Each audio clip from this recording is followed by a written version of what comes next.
What's up, family? Thank you for tuning in to the Dreamnation podcast. My name is Casanova. I'll be your host, and I'm excited to be bringing to you entrepreneurs, thought leaders, and trailblazers from around the world. Stay locked in with us because we're about to go on a journey that will change your life. What's up, Dream Builder? We are back again with another episode, and today I'm excited to be bringing to you the fire. And why is because I know my sister, she's going to have it all in her. And so today we have Miss Darnyelle on the show. You want to go ahead and say what's up to Dreamnation? Yes. Hello, Dream Nation. I am so excited to be here, Casanova, especially because my name means the secret place where dreamers go to dream. Holla! So Holla! I love it. And that's what we're going to talk about today. We're going to talk about how exactly anyone can turn dreams into a reality. And I know that that's not something that you just talk about. You actually teach people how to do it because you are, as we said right before this, you are a world-renowned business coach. So I'm excited to get into all of that. But the way that I always love to start off every episode is I compare us as entrepreneurs, thought leaders, change makers to superheroes. And the reason being is because we're constantly flying around the world. We're putting on our cape and we're trying to solve some of the world's biggest problems. And I know that that's something that you've always been doing. But I want to ask you, behind every Superwoman or Wonder Woman, a lot of the times we don't know who that Lois Lane is. We just see that the W or the S on the chest. Yeah. And we're seeing it through social media lens, or we're seeing it through Clubhouse or whatever else. So I want to take the chance and ask you, behind all of that, behind the Facebook ads, behind everything else, when the cameras are off and it's just Darnyelle, who is that Lois Lane? Yeah, that's such a great question. I'm first and foremost a woman after God's own heart. I think I'm his favorite, but he would have it be that everybody thinks they're his favorite, right? And I am, I put my pants on one leg at a time, just like everyone else. I am just really big into taking consistent steps every single day, giving myself lots of grace and self-care and showing up fully everywhere I can be. So that's if I'm with my husband, my goal is to show up and be fully present for him. And if I'm with my business, in my business and with my clients, my goal is to show up and be fully present for them. When I'm not doing any of that, I am quirky, and I like to call myself ghettois. That's ghetto with a little bit of bougie. And so I can best be found with a book in my hands, reading something to make my soul or my spirit leap, because that's something that's very, very important to me. And I love to laugh. I fancy myself a comedian. I don't do it on purpose. I think if I ever stood up and did a stand-up comedic act, I would flop. But just in everyday life, being myself, people just laugh at me. So I think a good chuckle, a good laugh just does the body good. And so I try to find moments to laugh as much as possible. And then the last thing I'll say is I believe the best things in life are free. And so I focus on the quality moments and quality time and not materialistic things, which might sound crazy because I am a millionaire and I take people to the $1 million mark. But the best things in life are free. They don't cost you anything but your presence. And so I try to enjoy as many moments as I can when I'm fully present. Wow, there's so much to unpack there. Already just getting started. And I think there's so many people that's watching or listening and they're nodding their head and they're saying, yes, let's get to it. The first question that I want to know is, where did the shift happen for you?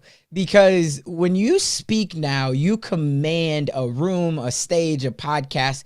Has it always been like that for you? Since a little girl, people were like, you gonna be that next Oprah? Or was there a shift? It's always been this way, but there was a point in which when I embodied it. Because I think that there's a difference, right? When you're doing what people expect of you and when the light has always been on you, you shine, right? But sometimes you're shining out of falsehood. You're shining because someone else said you should shine, not because you believe you have the shine, you own the shine. And so there have been distinct defining moments in my journey where I stepped up my shine and my ability to command the stage became more authentic, more real, and more personable, so that even as I'm doing it, I never appear as if I'm somehow better than the people that I am communing, imparting to, edifying, or whatever the case might be. I still feel like I'm part of them because I'm just doing it innately. And so there's probably three moments that I think of distinctly. The first one was when I was graduating from high school. So I have 7 brothers and sisters. I'm the first to graduate from high school, go to college, blah, blah, blah. And when I was graduating from high school, I applied to maybe 10 colleges and universities, and I got into all of them. And then I got full scholarships at like 5 of them. And my dad had said to me when I was in my junior year, you know, if you're going to college, you're going on your own merit because I don't have anything for you. And both of my parents were addicts. My mom was in jail. So I was raised by my father, and he didn't have anything for me. And so it was at that point in time where I realized that I had an opportunity to really show up. And so I remember getting really close with my guidance counselor so that I could get all of the application fees waived, right? And getting into all of these different schools, and then going to a school where they actually paid me to attend. So I ended up getting a stipend each semester and in college for, you know, living, computers, like all of these different things. And so it was at that moment when I realized that I really had something special in me. I got a perfect verbal SAT score. Total score was like 16 something or other, but my verbal score was perfect. And like really putting myself in a position, no, it wasn't 16, but anyway, putting myself in a position where I started to believe what everybody else was saying. So that was the first moment. The second moment was in 2004, the day I walked into my boss's office in my full-time corporate job. I realized that I was no longer built to sit behind someone else's desk. And I finally had courage enough to step out and see if I had what it took to be an entrepreneur. So that was probably the second moment. And then the last moment, Casanova, was like 2018, where I had, that year was really distinct because I had 5 arbitrary people who didn't know me from Adam that I met when I was either speaking or attending an event. And each of those people said, you are so understated. Like, you're sitting here, you pack so much power, but you haven't even realized your full potential. And it was after that introspective look, after these 5 different people who all told me this, I went inward and I realized that I had still been holding back, that I had been playing small, that I had been showing up just enough to get what I knew I could do because I was really afraid of doing what I was supposed to do. And I just made a decision in late 2018 that I wasn't going to play small anymore, that the God in me was going to play as big as God played when he created me. And so that was like the moment where I just was like, okay, if we're going to do it, we're going to do it big. We're going to do it the way it's supposed to be. And I started putting all of the things in place to be able to live that out. And we're still working through it. Like, we're going through a rebrand right now in my company and hiring all of these consultants that can take us to 8 figures and all of these different things, because I haven't been able to do them myself, because there was a piece of me that was afraid that if I really let my light shine, I would blind somebody. Instead of realizing if I really let my light shine, I would light the path for somebody. And so we've experienced that. And as a result of it, now I'm all in and fully willing to open my mouth to be the change that someone else needs to start their journey on their path to get to their next level. Wow.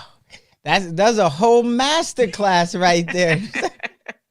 What, there's so much to unpack there. The first thing that I want to unpack, which I think is so key, you said, you know, back in 2004, you walked into your boss's office, and that was the first time that you knew you were not fit to be sitting behind anyone else's desk anymore.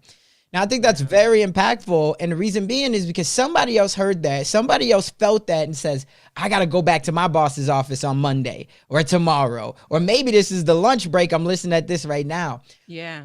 What was the key moment for you? What happened in that moment to where you said, this isn't it? Because I want someone else to maybe be able to resonate with that and say, this is exactly what she was feeling. This is where I got to lean in. Yeah. So I remember waking up that morning. It was December the 17th, 2004. It was my last day of working in 2004 because I always took the last 2 weeks of the year off. And I call it my Keith Sweat moment. Something just wasn't right. Y'all know that Keith Sweat song, Something's Not Right. So something wasn't right. And I leaned into it. And so in the morning, part of my routine is, to spend time with God and then, shower and then make breakfast and all of the things. And as I got increasingly closer to going to work, the knot in the pit of my stomach grew. And by the time I got into the parking lot at work, it was in my throat. And by the time I hit the elevator to go up to the second floor, I'm walking. I didn't even pass go. I didn't collect $200. I didn't put my bag down. I literally walked straight into Carolyn Morgan's office. That was my manager's name.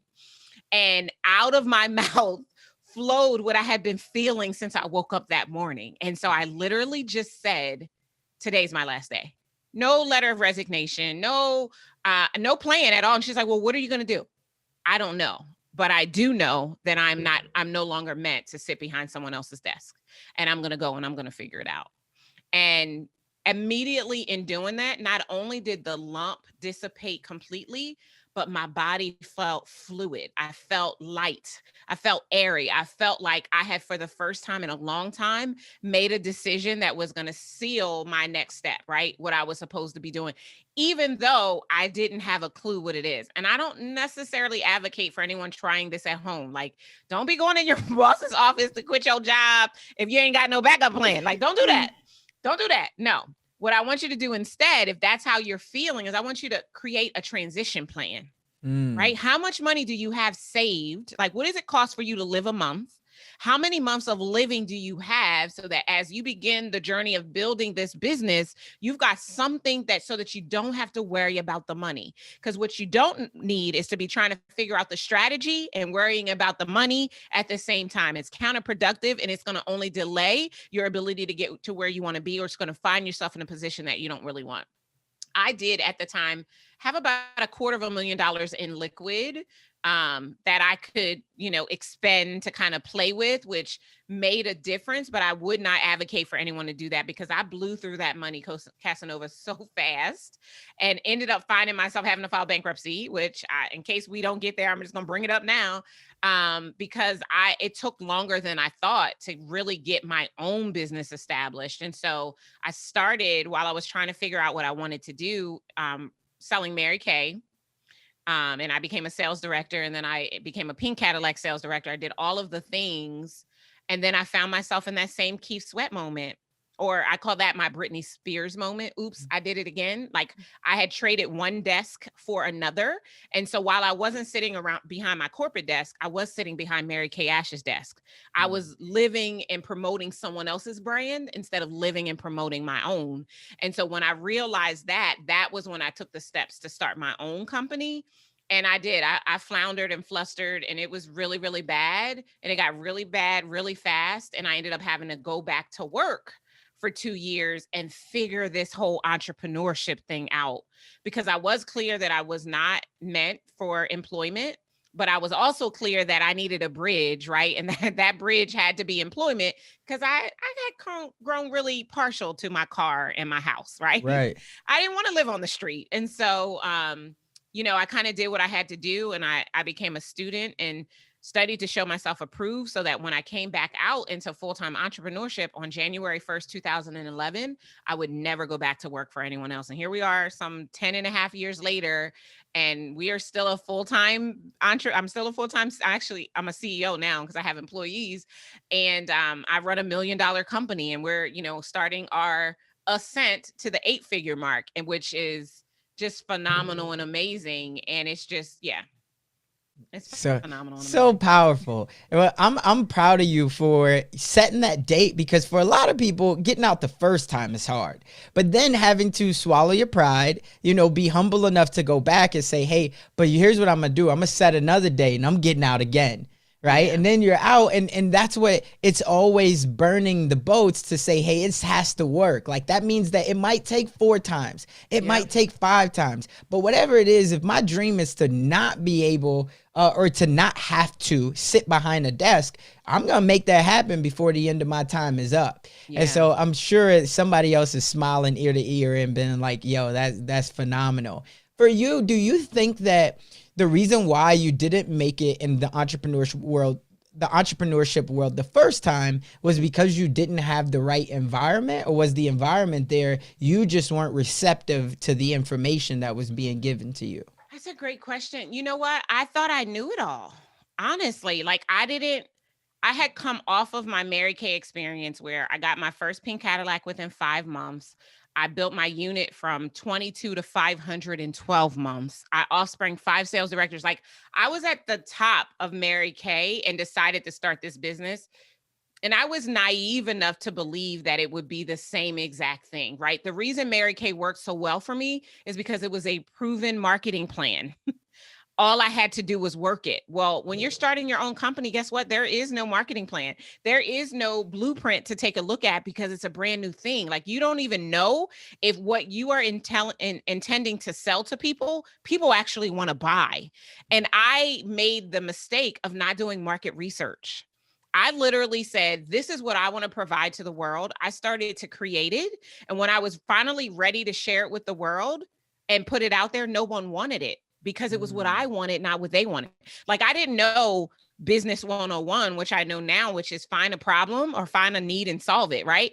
I wasn't thinking about that. I was like, no, this is how I want to show up and this is what I want to do. And they were like, yeah, you can do all of that by yourself. And so the liquid that I had ran out because I didn't stop living at the level that I had become accustomed. And eventually I got to the point where I was living on credit cards and I was like, okay, I'm going to have to swallow my pride because my pride of I know it all is what has me here. And I'm going to go and get a job and I'm going to take a job that is, probably way less than the way that I'm used to living. And I'm going to take the money that I do make that's extra from this job and I'm going to hire coaches and consultants and I'm going to learn what I clearly don't know because starting a ground up business is not like transitioning from a proven business model. They are not one and the same. Right. And so but it was me. It was all ego and false ego at that. Like, I don't know, like, but it was just like, oh, I can do anything, right? Because I had proved it so many times before. And it wasn't really that I couldn't do it, but I had also taken my eyes off of God. Like so many other things had become the focal point of my existence at that point in time that I wasn't really tapped in. And because I wasn't tapped in, I wasn't in alignment. And because I was out of alignment, things were just kind of going helter skelter. And I was so far gone that I didn't even realize it. It took a catalyst, right? It took my own proverbial rock bottom for me to realize, yo, you need to slow down. You need to back up, right? And retrace your steps so that you can get back to the point of what you're supposed to be doing and how you're supposed to be showing up. So it was very humbling. And as how the old mothers of the church used to say, I wouldn't take nothing for my journey. I wouldn't trade a thing. Like I wouldn't go back and do anything differently because it's made me a much better person. It's made me a much better servant. It's also made me a much better business coach because I've been there, done that, and have about 150 t-shirts of how not to do it so I can course correct and see the warning signs for my clients when they are moving themselves in that direction because of ego. And ego is just really fear in reverse, right? It's still fear, but you're just allowing the bigness of the fear to be subsided by your own beliefs about the fear. And so wow, we can nip all of that in the bud now. And I may not have had that skill set or that expertise or be able to identify it had I not gone through it. No, that's again, so much value. So am I correct to believe that your first business was a t-shirt business? When you said I got 150, oh, you said I got 150. No, just meant like having, done all of the wrong things. Oh, got it. I thought you were saying like you ordered a box of t-shirts, you got 150 of them still left. So every time you go to your room, you see these t-shirts that you couldn't sell. So you like, I had to get back in it. No, but you know what I did have for a long time? I had like something crazy, like maybe 1,000 copies of my very first book that was a run of the book that was like so laced with typos because I had a degree in English and I know how to write. I didn't think I needed an editor. Mm-hmm. So I went to press on a crappy copy of my very first book. And as soon as I opened it myself to start reading, I'm like, I can't sell this.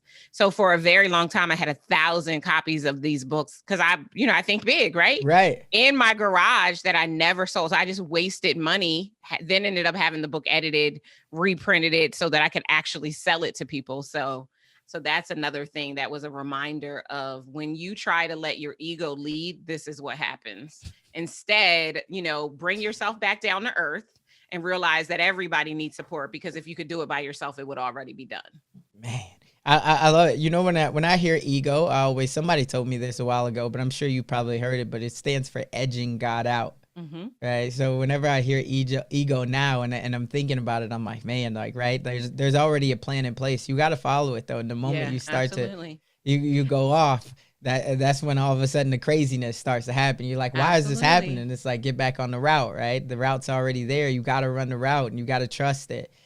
Super powerful. Let me ask, why, out of everything that you knew though, so much wisdom that you've had, why did you decide to go into coaching? Because I really wanted to help people. And I actually didn't decide to go into coaching. I started as a speaker. So I was a motivational speaker when that was a thing, right? Now no one hires motivational speakers. They hire speakers who actually have a framework to teach them.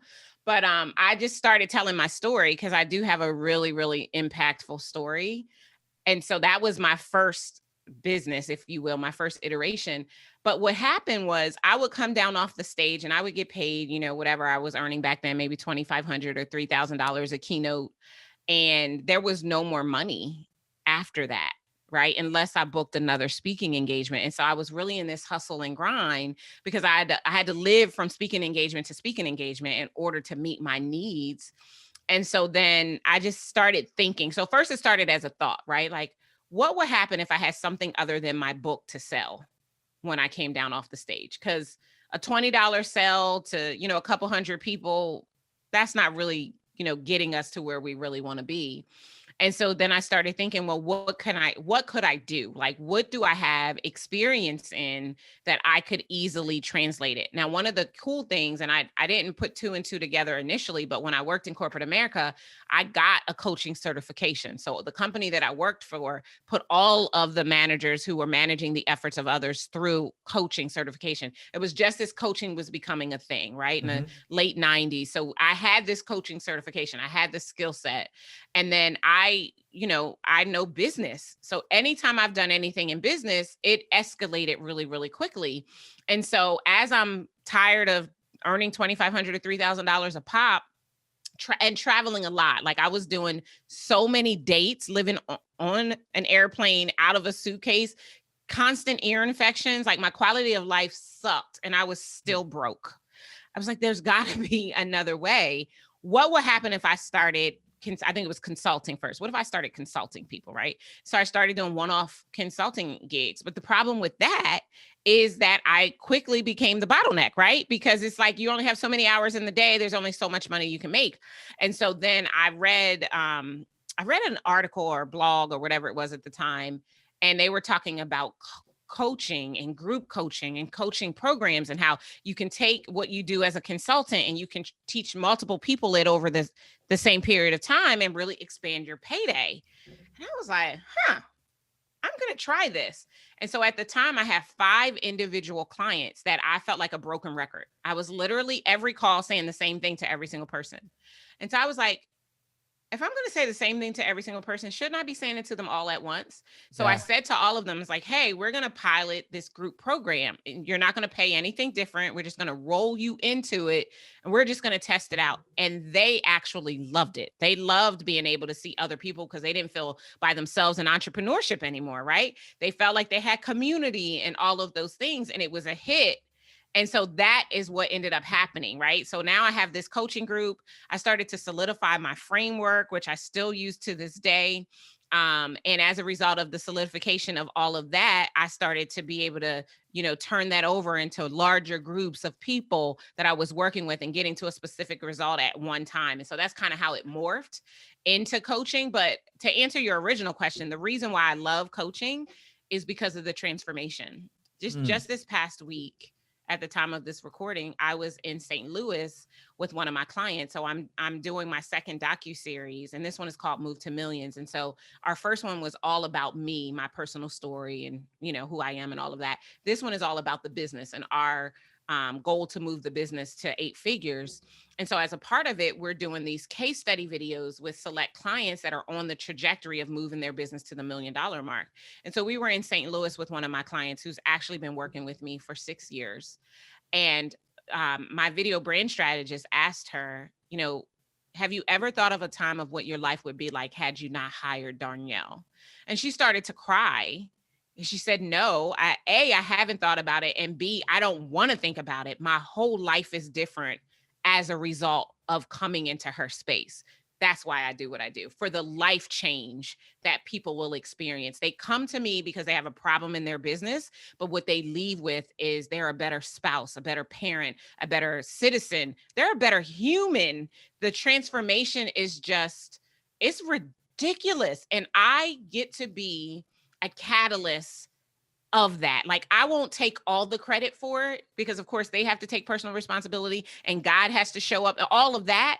But because of me, the little brown girl from the projects of Wilmington, Delaware, that was born to drug addicted parents whose mom went to jail when she was 8, because of me, these people are really transforming their lives, not just their bank accounts, but their lives. Their children are growing up to be stronger and more confident because their mom or their dad was listening to my voice in the car every single day. Like, and that's why I do it. I love it. I love so much value there. And I'm sure somebody else right now, they're ready to run through a wall because of what you just said. And they're excited to be able to learn more about it. One thing I want to know is you touched on it just a little brief, but what's the framework? Because somebody's like, what's this framework she's talking about? Yeah. So, and I still call it the original name, which is the Leverage Your Incredible Factor system. And so it's a 10-step framework. It covers 7 areas in a business that really make sure that all of the systems and everything in place. So we call our 7 pieces the pillars of business optimization. And so they are mindset, messaging, marketing, sales, operations, talent, and legacy and leadership. And so the framework looks at all of those areas inside of a business, and on the continuum identifies the holes that exist and the strategies that need to ensue to fill the gaps so that the gaps become gateways to the client's next level. And so unlike a lot of coaches that are out there that specialize in one part of the process or the other, we look at the whole business, right? The whole CEO. So we also integrate life coaching and financial management coaching and wealth building. All of those things are a part of our program because we want to build wealth. We want our clients to be wealthy in every way and impact society, right? To shake the planet, as I like to say. Wow. Yeah, okay, definitely. You got me at the wealth part for sure, because I think for a lot of people, when they think wealth, they only think money, which we both know, but just wealth is really time. Wealth is really freedom. Wealth is really peace, which for so many of us, we don't have because we're so focused on the next transaction, right? Yeah. Whether that's real estate or whatever else. So we don't get that peace. And I know I've been guilty of it as well, which is the whole reason why I do podcasts like these, because it gives you the chance to just, one, relax, but live in the moment where you can hear someone else's story. It's almost like watching a movie, right? And you get to really control, as the director, the narrative, because you get to ask the questions of which way you want to go, but you get the wisdom and you're like, wow, you're envisioning it. So I think they're so powerful, and hopefully somebody else hears that and they see that, you know, no matter where you started from, you can continue to rebound and continue to rebound. Yeah. But once you figure out what that gift that you have is, and then you position yourself to have a framework around it, that's when things start to really take off and you can transform lives. Absolutely. And it's, for me, it's all about the transformation, not the transaction. One of my clients said that, and I was like, oh, that is so good. I don't do this for the money. I do it for the transformation, but because I understand the value that I present to those that I have the pleasure of serving, we do charge for it, right? Because I believe that not only should my gift make room for me, but my gift should give me the access to wealth that I'm entitled to just because of who I am and whose I am. And so being able to kind of bring these pieces together for people is so powerful, because most of the people that I work with, they were not born entrepreneurs, right? They didn't watch mom and dad and uncle and auntie, you know, hustle and do all of that. They were in corporate America and they had a Keith Sweat moment, much like I did, and said, you know, something's not right and I'm getting out of here. Or they were laid off. Right. And so they started their business out of necessity because their family needed to continue to eat. but they weren't taught business acumen. They don't know what numbers they should be looking at, let alone which ones tell the story that they need to be leveraging to get to the next level. They don't understand marketing, right? They think that marketing is just posting on Facebook. Well, there's nothing wrong with posting on Facebook. That should not be your entire strategy because the algorithm is not your friend. Right. Unless you're paying the money. But that's probably a whole nother episode. But they don't know all of the things they need to know, except they know that they want to make a difference, right? They know they want to shake the planet. They want to be transformation. They want to change lives. They want to give their children a different reality than they were raised in. They know what they want, but they don't have all of the pieces to get there. And we literally get to be the person who puts the puzzle together for them, me and my team, which is just, it's magical. There are really no words to describe the elation I get to feel on a daily basis because I decided to say yes to myself and stop sitting behind someone else's desk 2 times. There you have it. It's so powerful, and I'm so proud of you for it. And obviously that's how we've gotten to be connected, is because again, you did not hesitate on that second time to say yes to yourself again. When that January the 1st date came in 2011, you're like, yes, let's do it, right? And so it's so powerful. Let me ask you, I know you said earlier, and it's funny that you say that because anybody who's watching or listening, they know what I always say. So people be like, I would never change anything. I always am the person that says, like, I don't know if I believe that. For anybody, we would all change something. But I give people the grace, like you started out with. I give people the grace, and if they say they wouldn't, they wouldn't. So I figured out a better way to rephrase this. Okay. If there was one thing that is how much wiser you are today, if there was one thing that you wish that you would have implemented sooner to accelerate your path on your dream and your journey to where you are today, what would that one thing be? Oh, that's a great question. I love the reframe. I would have been less concerned about what people might think of me and more concerned about the gift that I have and how I could leverage it for other people. I spent a lot of time in comparison and looking left and right, which is why I think I played small for so long. I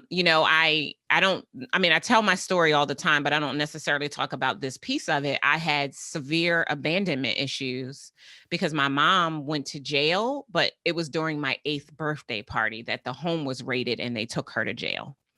And my 8-year-old self said, Mommy didn't want me. So she concocted this whole crazy scenario to get out of my life. And so as a result of that, like, I have been a big self-saboteur and pushing people away, pushing my own destiny away, like always, because if I actually get it, it's going to leave me. That was the story that I told myself for many, many years. Like, right.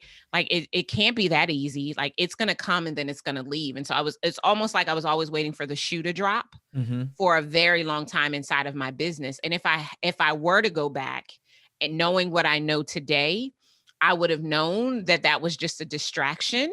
It was meant to derail me from the purposes that had already been established and preordained for me. And instead of being overcome by them, I would have just walked into them. I would have just done it anyway. With this, like today, I kind of sit in this space of I'm too dumb to doubt. I'm too dumb to doubt that I'm not the GOAT. I'm too dumb to doubt that I can't have an 8-figure business. I'm too dumb to doubt that I won't transform 1 million lives. Like I'm too dumb to doubt it because I know who I am. I know whose I am. Like I sit in the seat of complete confidence and I own it. But there were times, there were years when I was too busy looking left and right and comparing myself to everyone else. My day one was their day 257,000 and thinking something must be wrong with me because I'm not where they are. And that held me up a lot. That probably, honestly, if we really stopped and traced it, it could be the catalyst for all of the things that happened because I was so afraid of what would happen if I realized my own power. But I know now that my power is what makes me special. And it's only when I let it out that I get to be the transformation that I want to see in the world. And so, but it's that shift that comes with wisdom, with stumbling and hurting yourself a couple of times and being able to still get up and walk. And, the skin doesn't even break and it's not as bad as you seem. Like it's going through those things, which is why I say I wouldn't trade anything, because I think all of those things had to happen, even though I was given the free will to make some of the decisions that I made and it could have gone a different way and I could have landed here way sooner. taking the journey that I took to get here is what makes me the woman that is here today. And had I shortchanged any of the journey, then I might not be this grateful woman who lives in a paradigm of abundance. I might still be sitting in lack and trying to transform others outside of from a space of lack. Because there are a lot of people that's what they're doing because they don't understand the paradigm of abundance. That's their birthright. And so that's why I say I wouldn't change anything. Some dumb mistakes, right? Wow. Hindsight is always 2020. You can see Right. clearly after it's all said and done. But I think it was all for my good, and it was all to get me to this place. And knowing that I've arrived here at this moment, right? It makes it all worth it. Every bump, every bruise, every night I cried myself to sleep, every moment where there was no money in the bank account, every time I was praying secretly that the client would say yes, all of the things that I did out of desperation at the time, I wouldn't trade any of it, because it's the reason why today I can sit fully detached from any and all outcomes, knowing that I know if someone tells me no, it has nothing to do with who I am and what I bring to the table. It's why I don't have to convince people to let me change their life. It's why I can just show up fully and allow those who feel something in their spirit to rise up to be served by me because of all of those things. And Wow. so that's why I wouldn't change it. That's what I look. So I was gonna say I need a soundboard right here. Like there were so many bombs, and I actually got a soundboard right here. But I gotta bring you back on and then figure out how to work my soundboard because I got this Rode Procaster, and so it's oh man. But no, it's so phenomenal. Like I got chills just listening at it. It was phenomenal. Again, I'm so proud of you. For anybody, this has been a phenomenal conversation, and I definitely don't want it to end. I can't wait. We got to bring you back on for part 2. I'm down. Yes, it's phenomenal. For anybody who's still listening at this and they are inspired by you and they want to blaze a path similar to what you've done, but they have that little voice in their head, and you already said we all have it, and that little voice says that they're not strong enough, they're not smart enough, or maybe they just don't have enough resources. What's the one thing that you would tell to that person if they were in your shoes from when you first got started and you found that catalytic moment? What's the one thing you would tell that person to get them to just take action? Yeah. You know, I heard this said this way once, right? We are created in the image and likeness of God. That's Genesis 1:26. 2/3 of God's name is go. So just get moving. And so I would say, you know, I think about Jeremiah 1:5, which is one of my favorite scriptures. And whether you're a believer or not, you know, the Bible, the principles thereof are for any man, right? And so basically Jeremiah 1:5 says, before you were formed in your mother's womb, that means that's before your mom and dad laid down or stood up or did whatever they did to get you to be here. God knew and approved you. He said, let there be. Whenever God spoke, let there be, what came after was one of his most prized creations. And so you came into the earth realm, abundance and light. You came here fully equipped. Now, you met your parents, you got bullied, all of the things that happened that chipped away at your abundance and your light, all of those things that happen. But the beautiful thing about muscle memory is that when you put yourself in a position again to eliminate all of the voices and to move in the direction of your dreams, the next step you know to take is that the light starts to come back. The further away you get from the darkness, the closer you get to the light. So go, take the next action you know to take. I forget who is the originator of this African proverb, but the path emerges as you walk it, right? Walk the path, take the step. We don't have to know all of the steps. If we knew all of the steps, we would be scared to stay where we are, but we know the next step, right? Everyone uses the GPS as an example. You have to know where you're going in order to get the GPS to calculate, and it only gives you one instruction at a time.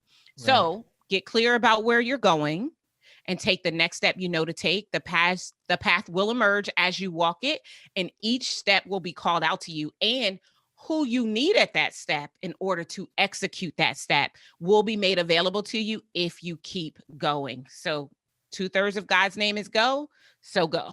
Just go. There you have it. Wow. I can't even follow that up with anything. That's amazing. We will make sure that we put all of the links in the show notes to everywhere you can find you.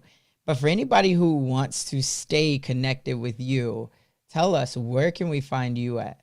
Yeah, I am on Facebook and Instagram and everywhere is at Darnyelle Jervy Harmon. On Clubhouse, I'm just at Darnyelle. My name was too long for Clubhouse.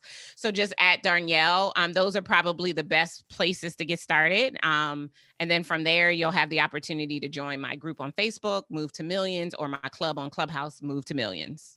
Love it. Love it. Well, everybody, make sure that you check her out on Facebook. And just like she said, once you find her, she's going to find you everywhere, which is all a good thing, because then that's how you can keep every day getting this nourishment. But I want to be the first one, again, my sister, to tell you, if no one else has told you today, thank you. And I appreciate you. It's been a phenomenal episode. I'm so excited to hear the feedback. There's going to be so many lives, men and women, that have been impacted by this episode, mine included. And yeah, just want to say, keep pushing every single day. You just keep going as well, because you inspire me, and I know you inspire so many others as well. So just as she said, dream builder, you have to take action on your dream, and you have to just go, because if you don't, that dream that you have, and we all have a dream, that dream that you have, it will only merely be a fantasy if not. That's all for this one. We'll catch you on the next one.